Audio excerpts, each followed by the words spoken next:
তুমি 2025 আমার সমস্ত বিয়ে ছাত্রীদের, তো তোমাদের পরবর্তী পরীক্ষা কিন্তু রয়েছে পুষ্টিবিজ্ঞান অর্থাৎ নিউট্রিশন পরীক্ষা, এবং এই পরীক্ষাটি তোমাদের খুব স্কোরিং সাবজেক্ট, এবং এই সাবজেক্টটিতে তোমরা ভালো করে নম্বর কিন্তু তুলে রাখতে পারো। এবং এখান থেকে তোমার শর্ট প্রশ্নগুলো যদি ভালো করে তৈরি করো, এখানে আমি তোমাদের প্রশ্ন এবং উত্তরগুলি ভালো করে পিডিএফের মাধ্যমে দিয়ে দিচ্ছি, তাই ভিডিওকে স্কিপ না করে শেষ পর্যন্ত কিন্তু অবশ্যই দেখতে থাকো। তো চলো আবার প্রিয় ছাত্রছাত্রীরা, আজকের ভিডিওটি শুরু করা যাক।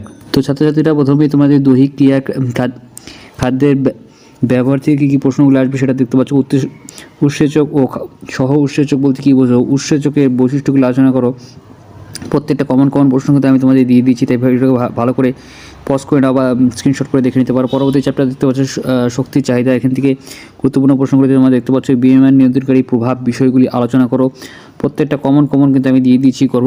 পরবর্তী চ্যাপ্টারটা দেখতে পাচ্ছ গর্ভবতী এবং স্তন দাত্রী মহিলার সুষম খাদ্য হিসেবে, যেমন তোমাদের যেখান থেকে প্রশ্ন আসবে এই চ্যাপ্টার থেকে গর্ভাবস্থায় সংঘটিত নারীর শারীরিক অভিযোজন বা পরিবর্তনগুলি সম্পর্কে আলোচনা করো।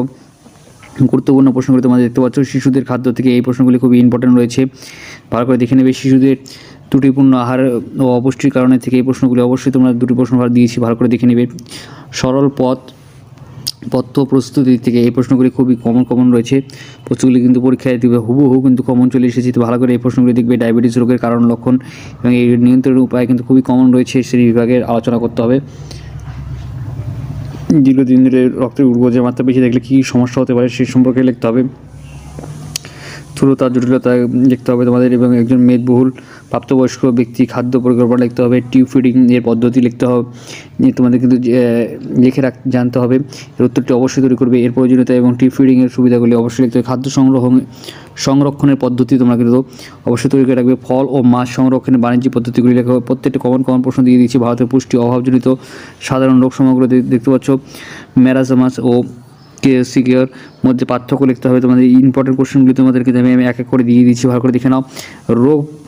রোগ প্রবণ শ্রেণীর জন্য অপূরক খাদ্য তোমাদেরকে কি ভালো করে দেখে। WHO থেকে তোমাদের কিন্তু এই প্রশ্নগুলি অবশ্যই কমন আসবে। রন্ধন প্রদর্শন সহ সমাজে জন্য পুষ্টি শিক্ষা থেকে এই প্রশ্নগুলি খুবই কমন রয়েছে, তাই ভালো করে প্রশ্নগুলি অবশ্যই তৈরি করে রাখবে। তারপর দেখতে পাচ্ছ পরিবারের খাদ্য গ্রহণ ও খাদ্যাভ্যাস সমীক্ষা পদ্ধতি থেকে এই প্রশ্নগুলি খুবই ইম্পর্টেন্ট রয়েছে।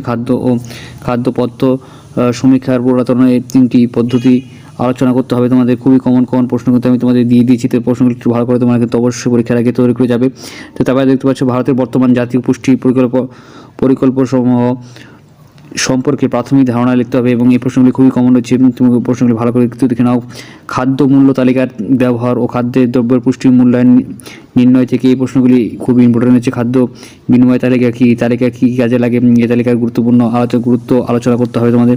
কমন প্রশ্ন মতো আমি তোমাদের তুলে ধরেছি, এবং এই প্রশ্নগুলি পড়লে তোমরা কিন্তু পরীক্ষায় কিন্তু অনায়াসে তোমরা কিন্তু 90% নাম্বার কিন্তু ইজিলি পেয়ে যাবে। তাই ভালো করে এই প্রশ্নগুলি তোমাদের শিক্ষকরা যেভাবে তোমাদের নোটসগুলি তৈরি করে দিচ্ছে এবং টেস্ট ভিডিও ভালো করে পড়লেই তোমরা কিন্তু নম্বরটা 90% নম্বর কিন্তু অবশ্যই পেয়ে যাবে। তো আশা করি আজকে ভিডিও তোমাদের ভালো লেগেছে। ভিডিওটা লাইক করবে, তোমাদের বন্ধুবান্ধব ভিডিও শেয়ার করবে, চ্যানেলটা সাবস্ক্রাইব করে পাশে ভিডিওটা অবশ্যই পেশ করো। তো জয় হিন্দ, বন্দে মাতরম, ধন্যবাদ ভিডিওটি দেখার জন্য।